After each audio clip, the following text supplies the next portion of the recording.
বাস loving যখন প্রথম শুরু করি তখন শুধু বিভিন্ন বাসের ভিডিও করতাম। একটার পর একটা বাস দেখতাম, ভিডিও করতাম, কিন্তু হঠাৎ একদিন ভিডিও করার মাঝেই কানে আসে ব্যতিক্রম ইঞ্জিনের গর্জন, যেটা অন্য সব বাস থেকে একদম আলাদা ছিল। তখন মনের ভিতরে একটা প্রশ্ন জাগে, এটা কি বাস? বড় ভাইদের সাথে যখন বাস লাভিং করতাম তখন তাদের জিজ্ঞেস করলাম, ভাই এই বাসটার সাউন্ড এত আলাদা কেন?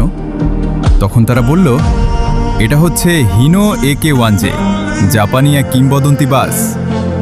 সেদিন থেকেই শুরু হয় এই বাসটাকে নিয়ে আমার আলাদা এক ভালোবাসা। ধীরে ধীরে এর সম্পর্কে খুঁটিনাটি জানা শুরু করি। এর শক্তিশালী ইঞ্জিন, অসাধারণ পারফরমেন্স, লং রুটে দারুণ স্টেবিলিটি আর সেই গর্জন, যেটা শুনলেই আজও বুকের ভিতর অন্যরকম অনুভূতি কাজ করে।